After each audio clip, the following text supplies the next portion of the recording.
I'm Lauren, the competition manager here at the NSDA. There are two Laurens, both that do competition stuff, and I am the one that is more focused on making some tournaments happen this year. So I am super excited to talk to you all about an opportunity for some free online speech and debate competition this season. It is the NSDA Online Springboard Series. So first I want to talk about what this online Springboard Series is, some of the opportunities for your programs to use it, and then I really want to hear from the group about how we can use these Springboard tournament opportunities to support and grow your programs, because the whole point of it is to get your students competing, and so I want to hear from you on the best way to do that. But first, in case you don't know, some context, we did receive a grant from the Julia Burke Foundation last year, the 2020-2021 season, to do 3 free online tournaments. In October, November, December, we had 1,500 students compete from 200 schools and 36 states, which was an awesome opportunity to get our feet wet with this online tournament hosting thing, but an even greater opportunity to hear from you all and our community members about what the need is for online speech and debate opportunities and how we can help fill that. So we are coming into our second year. We received an extension for the next 2 years to continue the online Springboard series and make some changes to it based on some of your feedback. So what we heard last year from the Springboard tournament attendees, as well as just our community members who were online, of course, all year, is a couple of main things. And these were the ideas that we really had in our minds as we were shaping the Springboard series for this year. The first one is that there's a lot of uncertainty moving into this school year. Uncertainty about whether tournaments are going to happen, how they're going to happen, when they're going to happen, as well as uncertainty over budgets. I know a lot of budgets changed last year. Budgets were cut, the activities were cut, and so there's concern over what that looks like in a year when we are sometimes going back to in person, or just not really sure if we're going to be back in person. I think there seemed to be a little bit of a consensus that in-person competition is great and irreplaceable, but that there is room for online tournaments to supplement in-person competition, both for the schools that maybe don't have the money to travel, don't have tournaments in their area to travel to, have really big teams that don't have the ability to take their whole team to tournaments in their area, and for just certain communities that haven't been able to access in-person competition for a variety of reasons. We also heard one of the main pieces of feedback we got was that it was really difficult in a pandemic year, especially when we were online, to train and retain novices and novice students. So these are kind of the big pieces of feedback that we had in mind when we were formulating what the Springboard series looks like this year. And what that turned into was our vision for this online tournament series. A couple of things that were important to us is that we create a consistent practice opportunity. I know I was very inspired by the Broward Community Schools model, where they do after-school tournaments on a consistent schedule. Teachers, coaches, judges, students are able to plan around those consistent, short opportunities to create competition. And that competition is low pressure and learning focused. I know a lot of us, myself included, love the high stakes cutthroat competition. But not only is that not for everyone, but there is room for low pressure learning focused competition, especially as we move into a year, especially as we're trying to serve our new students and our new coaches as well. We, in addition to wanting to create a tournament series that is meeting students where they're at, we wanted to create the opportunity for coaches to have something that is not very burdening. I know we've all been to tournaments where the registration process takes hours, there's a bunch of forms, getting payment is difficult, and we are very aware of that. We want this Springboard series to be accessible to coaches who are new, coaches who are taking over programs, teachers who have no idea what speech and debate is, and of course, all of us who are veterans but just don't have a ton of time on our hands to spend in tab room. And finally, we really wanted this Springboard Series tournaments to be open and attractive to communities that may not have access to in-person competition, so that regardless of what happens this year and next, whether we are completely in person by the end of this school year or whether things are staying online for a while, that these online competition opportunities are accessible and a great way for students to get some practice in, regardless of what's going on in their area. So with that in mind, we created this Springboard series to kind of have three main parts this year. The first one, which is going to be the bulk of it, is a series of scrimmages. And by scrimmages, that's what I mean when I say low pressure, short tournaments, low barrier to entry, not a ton of forms, and we'll get more into that.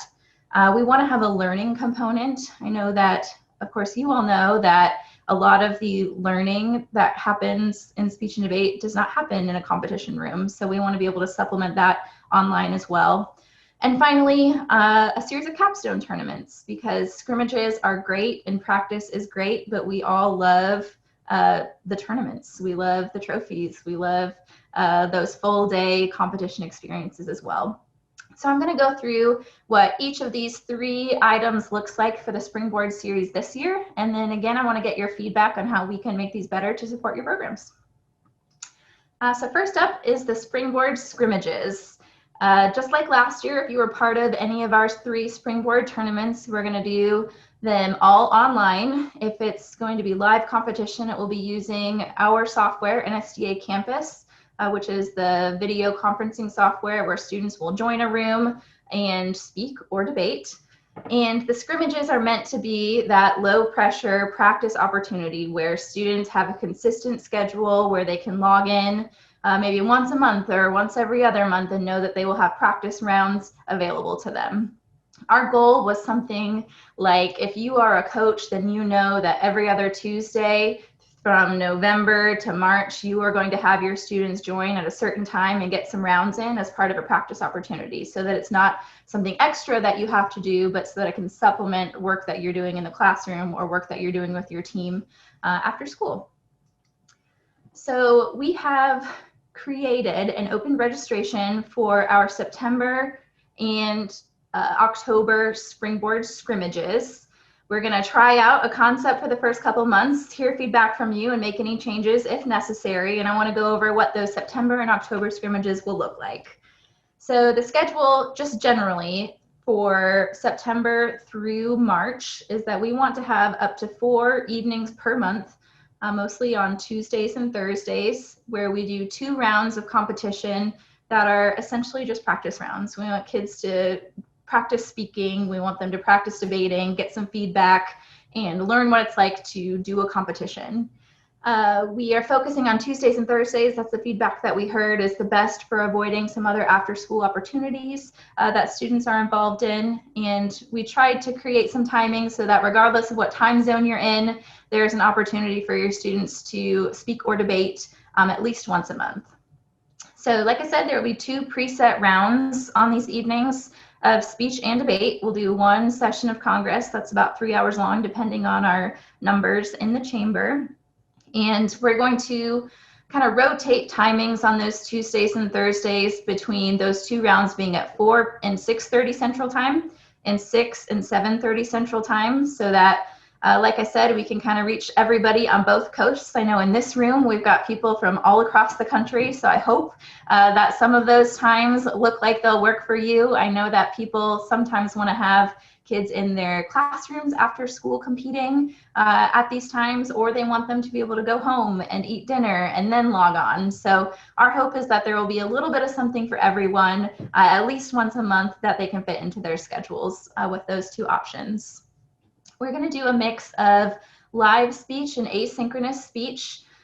There's just going to be 1 division of these speech events. With live speech, I listed all the ones that we'll do there. We'll have DI, HI, POI, oratory, info, prose, poetry, live duo. We're going to try having some live duo done online where students are competing from the same room, and mixed extemp. It's just 2 rounds. We want them to be not a super burdening schedule for students so that they can compete in both rounds. So we're not going to do double entry in live speech. Students are going to pick an event, perform twice, and be done for the night, get some good feedback. For asynchronous speech, we're going to have some of those nights be focused on just recordings for speech. So students won't have to attend any rounds. If the timing's not quite working out for live rounds, they'll still have an opportunity to record themselves speaking and get some good judge feedback.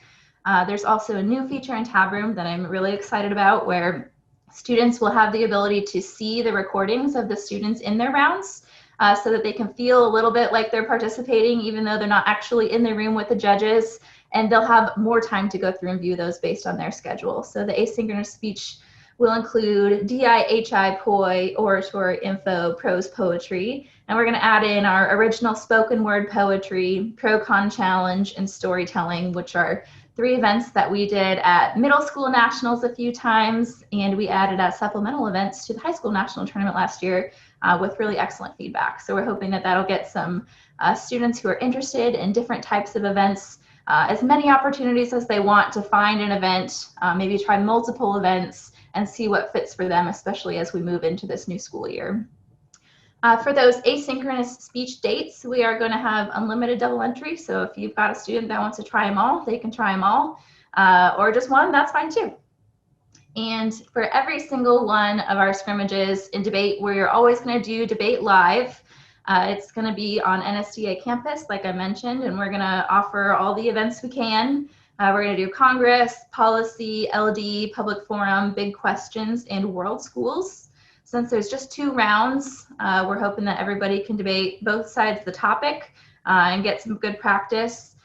In that way, we are going to split it up into 2 divisions for each of our debate events. This is some feedback that we heard from last year's Springboard Series tournaments, where a lot of people who have novices or new competitors are just really scared of going to that first tournament, especially, even if it's not quite true, especially if they are scared of debating kids who have been doing this for a very long time. So our 2 divisions are going to be an open division, which is open to anyone. If you've got a middle school student who wants to compete against those seniors, they would be welcome to do so in that open division. But we're also going to have what we're calling a Rising Stars division, which is for middle school students and high school students who are in their first year of speech and debate competition, so that we can reserve space for those students, again, to have a little bit less of a scary environment as they're going in, just to get some practice and feedback. So that is what our Springboard scrimmages are going to look like, at least for September and October. We're going to do Tuesdays and Thursdays, 2 rounds, and kind of mix up the events each time. For judging, like I said, we want this to be as easy as possible. So we are going to ask our debate folks to bring 1 judge per 2 entries, so that we can always single flight rounds and not have people sitting around forever. I know, especially with time zones and younger students, understanding flighting and converting those time zones just becomes too much for that schedule. So we want to keep it simple.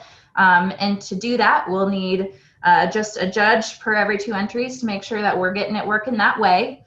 For speech in Congress, we'll do 1 per 4 in case we have some smaller section sizes. We're basically just asking for the judges that we need to make the tournament run. For debate, Rising Stars divisions, we're going to allow judges to be juniors and seniors who have at least 250 Honor Society points. So that's the same standard we have for judging at our middle school national tournament. We know that judging for juniors and seniors can also be a really excellent educational experience, and we want to make that happen as well. Like I mentioned, we want these scrimmages to be focused on learning and growth. So we are asking all of the judges who are entered in the tournament to commit to that by taking our cultural competency judge training course, which again was required of all of our judges at nationals, to make sure that they are aware of how their decisions and their feedback can impact students in more than just a competition sense. We're also going to require written feedback on ballots from all of our judges, not only so that students have something to look back on, but so that you as coaches know what happened in these rounds. I know that as a coach, I was often unsure of how to translate my students' translation of their feedback after the round. So we think it's important for coaches to be able to have access to that as well. Finally, I don't know if I said it before, but all these tournaments are free. In September and October, there is no charges, there's no forms, there's no membership requirement. You will log into Tab Room, tell us which kids want to compete in which events, give us some names of your judges, and we'll make it happen. We want this to be as easy as possible for everybody. We are going to ask off the bat for a limit of 8 entries per event. That's, I'll be honest, I'm guessing. I want to make sure that we have enough schools represented so that everybody has an opportunity to debate or speak against new people, that they're not just debating against in practice all the time, but I also want to make sure that everybody who wants to compete can compete. So we will have a wait list open if you've got a huge team with a bunch of kids that want to do LD, and kind of work from there. But for now, I'm going to start with a limit of 8 per event. We're not going to do an awards ceremony or a big to-do about results. Like I mentioned, this is about learning, growth, constructive feedback. So we want the focus to be on that. But of course, we'll release all the results for everybody to see at the end of the night and make sure that everybody gets a digital certificate that y'all can print out and give to your students if that kind of recognition is important to them as well. These are the dates of our September and October Springboard Scrimmages that are set for now. We are going to see how these go and release the schedule for our November, January, February, and March dates at the end of this month. You can see we're doing some live speech and debate, some asynchronous speech and debate, and kind of alternating the round start times based on time zones. We talked about that already, but all of these are currently open for registration in Tab Room, and I'll show you how to register in just a moment. But first I want to talk about the registration process and what that looks like. So again, our focus was making this as easy as possible.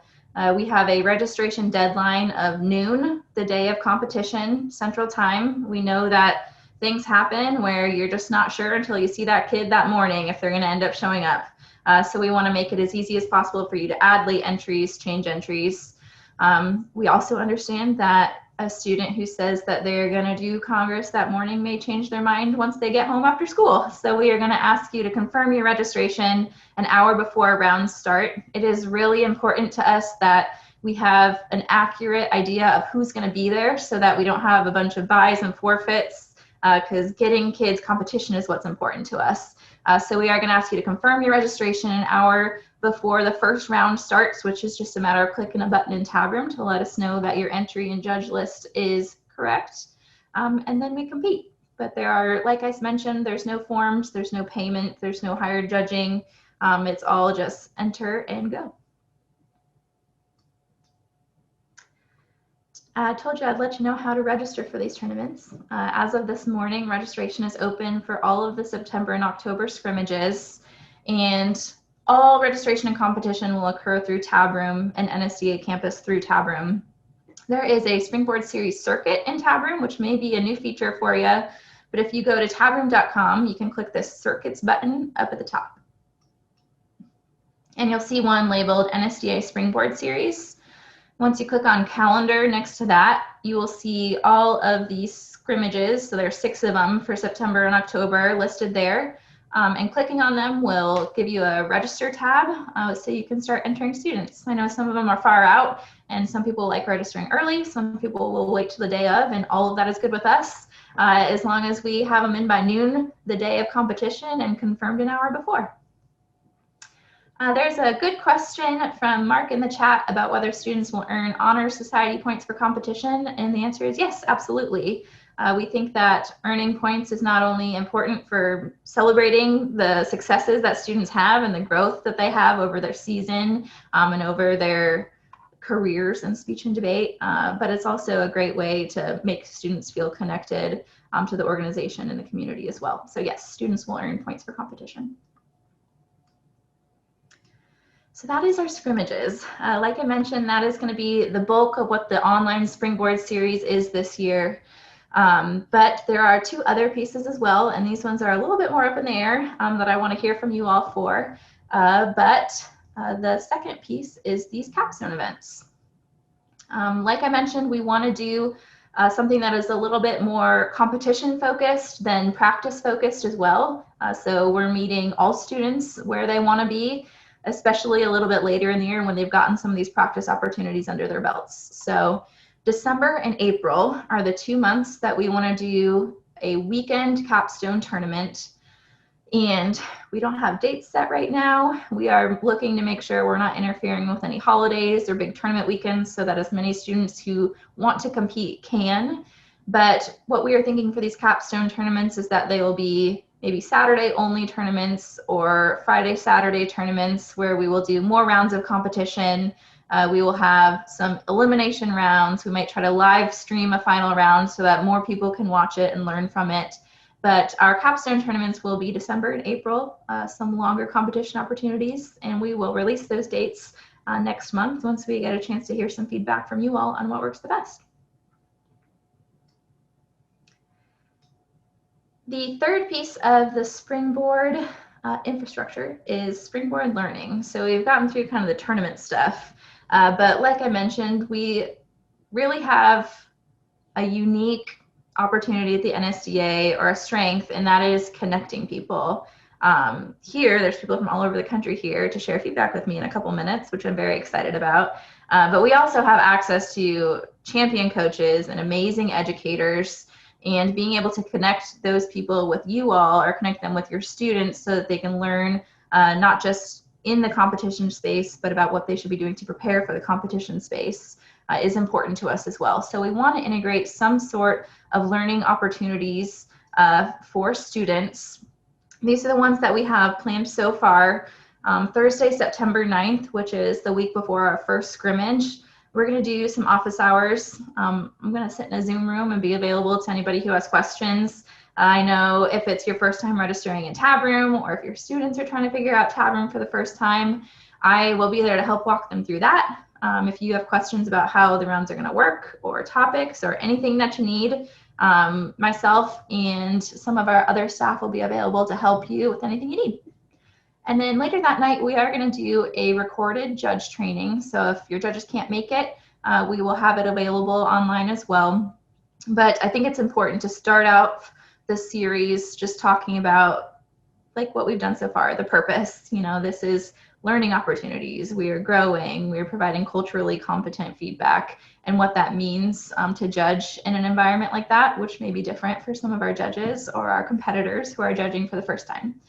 So we're going to do that judge training. That is going to be a learning-focused judge training on Thursday, September 9th from 6 to 7. And then on Monday, September 20th, we want to do our first educational student-focused webinar. And again, I'm going to ask you at the end for ideas that you have for what that could be. We have a bunch of different ideas floating around right now, but are not quite sure what would be the most attractive to you all or your students. It will be early in the season, so September 20th, but maybe in September, most of your students already have their pieces cut. Or maybe in September, they're working through that process. Or maybe in September, they're just starting blocking or memorization, or something focused on that could be useful. I know that we've talked about doing some interactive sessions where students can come with feedback that they got on ballots and learn ways that they can make actionable steps toward improving on that feedback. So we are really open to anything on what these student-focused educational webinars can be, and totally open to them being coach-focused or educator-focused as well. So these are the ones that we plan to do throughout the rest of the year, but want to hear from you all first. So this is the feedback piece. I would love to hear from you all either in the chat, or if you want to just raise your hand and we can call on you to speak, or just unmute yourself and start talking. Would love to hear about how we can structure these scrimmages to help support and grow your program. So these 2-round after-school scrimmages. Actually, I have a question about the judges training. Yeah. Is the training for equitable judging, I think you mentioned that earlier, is that what that is, or is it a separate workshop? Yep. The September 9th training from 6 to 7 is going to be for judges about how to be a culturally competent judge and meet students where they're at, especially when we're working with newer students in a learning environment with practice rounds. Yep. I also see a couple more questions in the chat. We have a question from Tara asking, will students need to be registered on Tab Room? Great question. So the short answer is yes for all live speech and debate. You have to have a tab room account and be linked in order to access your NSDA campus rooms. It's also really nice because they'll have direct access to their feedback after the tournament. And it's nice if they have a tab room account for those asynchronous speech events as well, because that's how they will get access to view the videos of the other students in their rounds. Although it's a little bit less important for asynchronous speech since they don't have to join a room. So for all live speech and debate events, yes, students will have to have tab room accounts. For asynchronous speech, it's nice to have but not need to have. And another question from Beth, are these open to non-NSDA schools? Yep. The September and October scrimmage tournaments that are listed there don't have membership requirements. There's no fee to join. We want it to be open to anyone and everyone who has students who are trying to compete. Awesome. Question from Wesley, is the Rising Stars division limited to just novice, or could JV compete in it as well? That's a good question. It is limited to, if we're talking high school students, it is high school students who are in their first year of speech and debate competition. So not for JV students. It would also be open to middle school students, regardless of how long they've done middle school speech and debate. So it would be our 6th through 8th graders, and then anyone who is doing their first time high school year of competition. JV students who are in their 2nd, 3rd, 4th year would be in the open division. How will the students access the topics for the debate, the resolutions? Great question. For the LDPF Big Questions policy, we're going to use the topics that are currently out and being used for those months. I am being pretty intentional about the dates for our tournaments so that we're not doing like a November 2nd tournament when the topic came out November 1. But some we are going to focus them on earlier in the month so that they can be good practice opportunities for learning a new topic. For world schools, we are going to do prepared motions. So it'll likely be one prepared motion per scrimmage that they debate both sides of. And then Extemp, of course, will release the prepared topics through tab room and email those out to you, the topic areas, sorry. But for Extemp, we will do live draw. Am I missing anything? I think I covered all of them. I have a question regarding the September 9th judge training. Is that a train the trainer type of training, or is it the actual judges, a judge training? It could be both. The focus will be on training the actual judges who come, but we'll create some supplemental materials and things like that so that if you are planning to train your judges down the road or don't know who your judges are yet, hopefully that will be useful for you as well. Thank you. Speaking about judges, we have a question from Alicia asking, how do we find judges? Do we as coaches, teachers serve as judges, or what's the process like? It's the age-old question, and I wish I had a magic answer for you. I wonder if other folks in the group wouldn't be more experienced than myself at knowing where to find some judges if anybody has ideas. I know that for the Rising Stars division in debate, that is something where you are welcome if you have more experienced students who are juniors and seniors to have them come and judge. But I know it's also really common to have parents of students on the team, other teachers, alumni from your team or from your area. Are there any other ideas from the group about finding judges? Yeah, it's not easy, but it's kind of like what you mentioned, Lauren. And then I also go to my school SAC meetings, try to find people there, or the PTSA.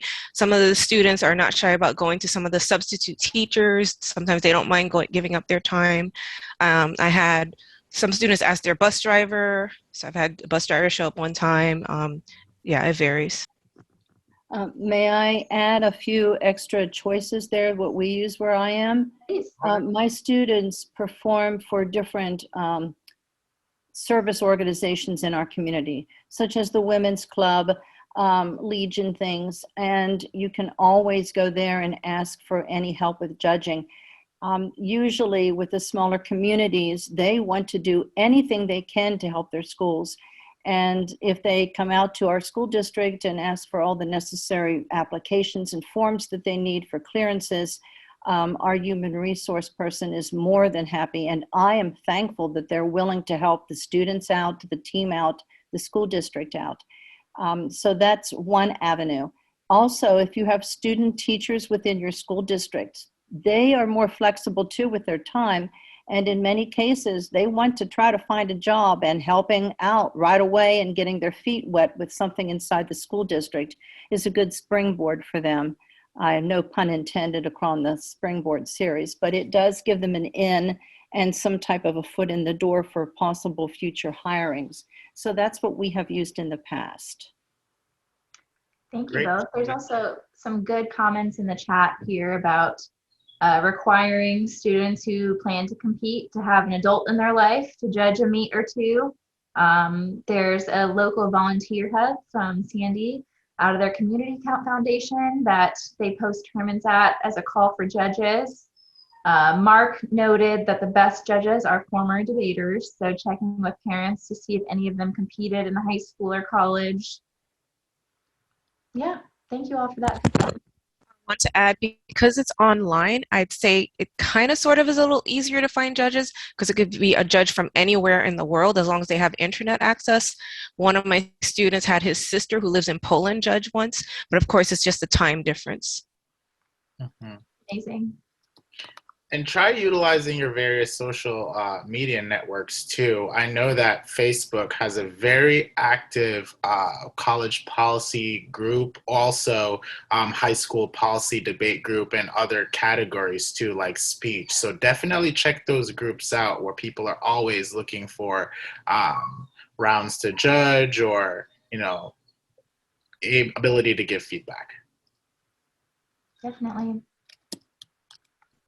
Looks like Tasia asked in the chat about whether there is interest in the middle school and Rising Stars policy debate division. Hard to say now because I did just open registration, but I am really hoping that policy debate picks up some folks around the country, especially in the younger divisions. I know that there are some certain community initiatives happening right now across school districts focused on policy in some areas of the country that are heavily policy focused as well. So we do have a plan to do specific outreach for some of the events that I know we're typically a little bit lower on numbers on. Our younger policy students are one of them. World Schools is growing in interest, but is one where we've had to do a little bit more specific outreach. So we'd love to just say, if you have ideas for schools or coaches or parts of the country that we should be doing specific outreach on in those communities, let me know, because we definitely have that on our docket. And speaking of our docket, Chris asked, will Congress use your topics that you post per month? And yes, we do plan to pull from those resources to create the docket, Chris, for Congress, and we'll send those out to everybody via tab room email.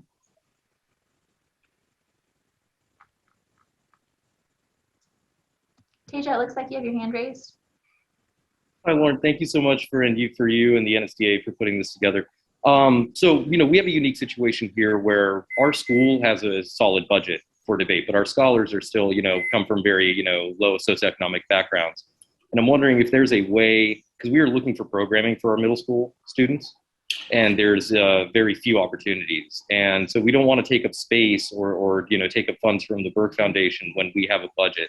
Is there a way we can participate in this and still, you know, contribute, or is there a way you can, you know, because I don't want it to trade off with a school that, you know, we could at the end of the day go out and like purchase our programming if we absolutely needed to. Yeah, absolutely. And I really appreciate that for one. But I do want to say that just your participation or your students' participation in something like this is a great way to give back to the community, especially in events where we are trying to grow younger student participation like policy, just having students from across the country to compete against. Having judges who are more experienced in policy or willing to give that constructive feedback is a great way to contribute to the program. So absolutely would love to have you participate, for sure. Alicia asked, do judges not have to be experts in speech and debate? Which is a good question that has a little bit of a difficult answer. The answer is no. Judges do not have to be experts in speech and debate. I don't know that any of us are experts in speech and debate, regardless of how long we've been doing this. There's always learning to be done. We do expect a couple of things from our judges. One is that they are open-minded and willing to give that culturally competent feedback. So that judge training is required about the way that we approach students and the way that we speak to students and the way that we examine our explicit or implicit biases before we are making any decisions or giving feedback to students, that is required. But as far as experience in speech and debate, we do not have any explicit standards. We do expect that our judges are able to give good constructive feedback, which often requires some training before they're ready to do that. And we have lots of good judge training resources that are very introductory or intermediate level trainings to get people into the nitty gritty of what an event is and how to give good feedback.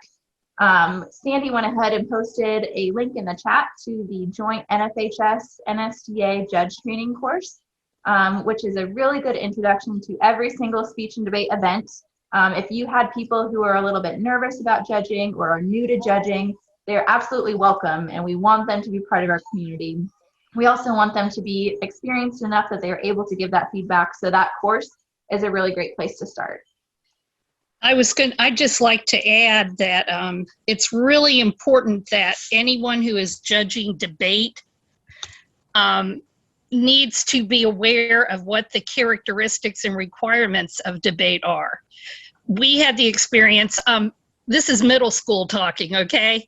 At one of our tournaments, we were very distressed that some of the judges were judging the debate as if it were an interpretive event.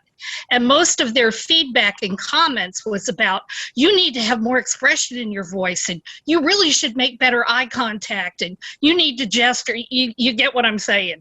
They weren't focusing as much on the arguments and who had more valid points and that sort of thing.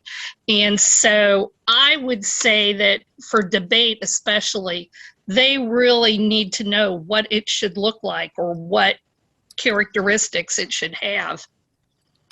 I might suggest, if you have judges who are new, or maybe yourself if you anticipate having judges who are new, to come to that judge training on September 9th. We're going to do a lot of, here's stuff that will apply to everybody, regardless of how experienced you are. But if you are new or inexperienced or nervous, here are some places that you can go. Lisa brought up a really good point about knowing what a round looks like, and we have some awesome resources on the NSDA website that are just sample rounds of students who are newer, which is a really good way to just get the flow for a round, understand how to practice flowing or taking notes, understanding the time limits, hearing some other people give feedback, and things like that. We have some videos that walk through what those things look like and some other resources. So I think that September 9th training would be a really good place to start. Sandra, that is at 6 p.m. Central Time on the 9th, and we'll make sure that we get that information to you all as well. I already have it in my calendar. Perfect. The NFHS NSDA judge training is the same as last year, so if your students have taken it, or your judges have taken it, then they should be all set to go. I do want to move forward to the next question here and talk maybe about those learning opportunities. This is a place that I'd really like to get y'all's feedback on the type of learning, especially in September, late September, for our first student-focused webinar on the types of topics that your students are typically tackling at that time, or the things that your coaches are trying to work with your students on at that point of the year.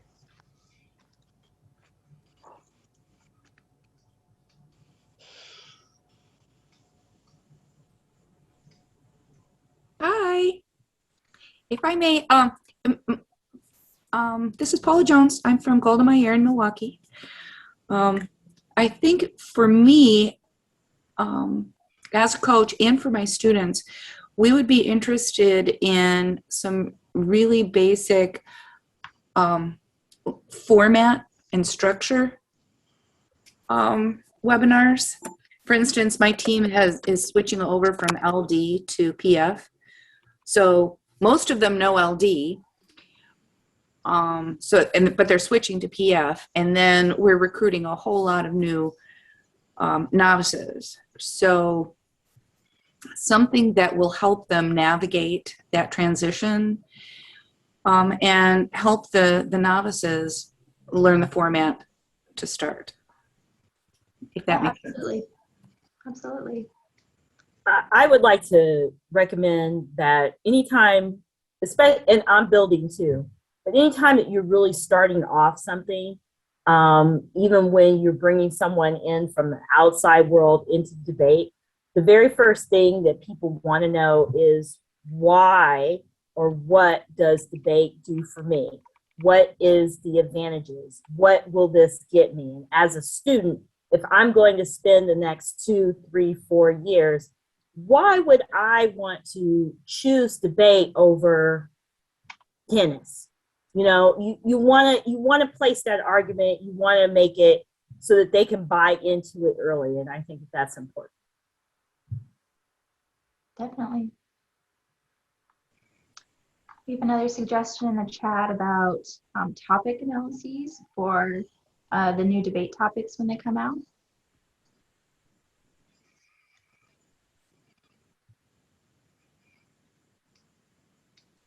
Conducting research. Conducting research. Are there any coach-specific skills webinars you think that would be useful early in the year? Are there certain things that you are teaching your assistant coaches or wondering yourself when you're approaching new events?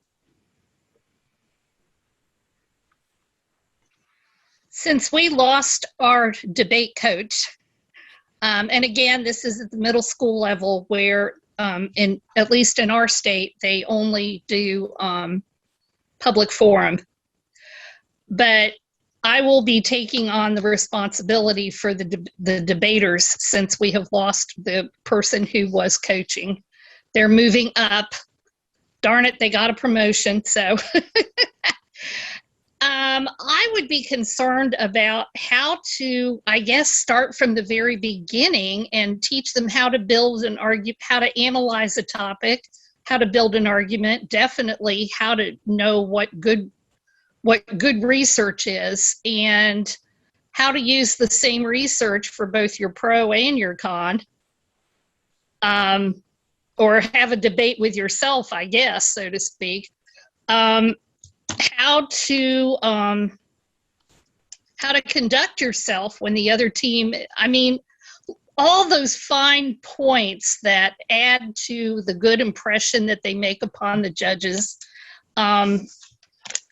Just how to go about building from the beginning, I guess, because we lost several students, so they're 8th graders and they moved on. So we're really kind of starting from square one. So I guess the short answer would be starting from square one and moving up. I imagine you are not the only one in that boat. That's a great idea, definitely. We had another couple of ideas in the chat about cutting scripts and event-focused workshops as coach trainings, intros to speech events, teaching paperless debate skills, which is an interesting one I hadn't thought about before as well. Some flowing tips so that partners and coaches can follow when going over flows after the round. I know I've had that struggle before with my students and their chicken scratch. Tasia, looks like you've got your hand raised. No, I agree with each of these in the chat as individual workshops that are skills. I also think what would be really useful from the NSDA is to sequence these, and that would help a lot in terms of like what should happen first, you know, how should this curriculum for a new debate teacher or a new debate program be sequenced out? Do we teach them to flow first, or do we teach them paperless things first? And just kind of this top level idea of this is the sequence that would work well would be helpful. Absolutely. I also saw a question that we missed that I think is very important. So Wesley from Kansas asked, so apparently Kansas high schools are forbidden from having inter-school scrimmages with other schools. So he's asking, are these series of competitions specifically defined as scrimmages, or could they be considered tournaments so Kansas can participate? It's a very great question, and I'm sorry I missed that, Wesley. I might suggest that you reach out to me via email. I know that we have always had this question, and it can get a little bit tricky with Kansas in particular. So reach out to me and we'll have that conversation to talk about maybe what standards it would need to meet in order for you to participate. We can get in touch with the state association. I know the NFHS has done a lot of work with this as well too. So yes, please reach out to me so we can chat about this.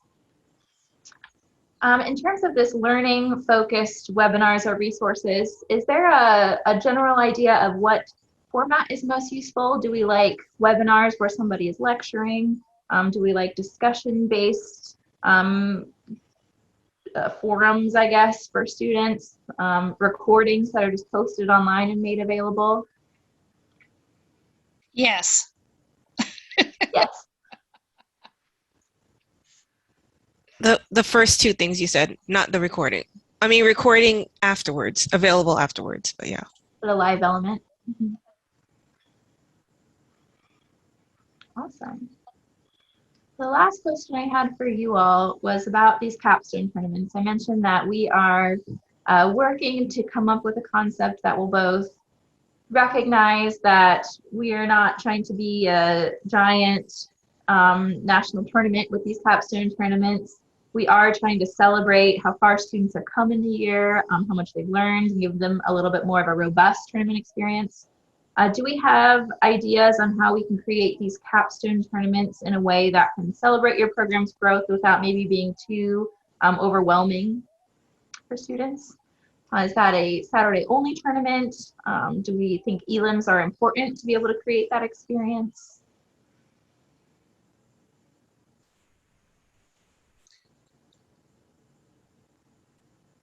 I think elims is an important feature. I'm concerned about the timing, however, because some of our local leagues are going to, and we have more than one local league, will also be offering competition events, final events before state in December. Yep, for sure. And I know we So will never be able to be in line with everyone's schedule. We are doing our best to take a look at the tournament schedules that exist out there now, so we're not as many kids as possible can compete. I know there's also SAT weekends in there, there's holidays, so yeah, we'll have to do our best to take a look at everything for sure. So I would say for sure for the fall semester, Friday nights would probably be better than Saturdays, because Saturday is a big competition day. Friday nights. Just an idea. I have a suggestion. Rather than it being a tournament, you want to emphasize the growth in individual programs. Rather than, and this sounds like the antithesis of competition, but I'm thinking along the lines of what they do with chorus or with band when they go to state. They get a rating. Festival style, yeah, sure. Yeah, more of a festival style rating, but of course everyone wants that superior rating, the blue ribbon rating. Yeah, but you could have more than one school that way receive that kind of rating, and that is validation right there. Yeah, focusing on maybe school growth since the beginning of the scrimmage series could be interesting, looking at participation across months, or something like school awards to recognize full team participation and growth too. That's interesting. We value feedback. We value feedback and some sort of growth assessment. So, and that's where I place all of my, when the keynote speaker talked about failures, I was like, oh yes, that's what we look at, because we're not thinking about being number one. We're thinking about reaching the best possible place that we can go from 0 to the next level. So I would love, the rating thing is great, and the feedback. Well, another reason that I like the rating, that I suggested the rating idea, is because I know within our county, we have extremely wide ranges of numbers of kids on teams. So at the county tournament, there's a handful of schools that usually end up placing somewhere in the top 3 or 4 in sweeps because they have the biggest teams. And this would enable those smaller school programs to achieve outstanding recognition, that even though they don't have the numbers, because it's not a sweeps kind of thing, they would get that recognition as achieving superior rating.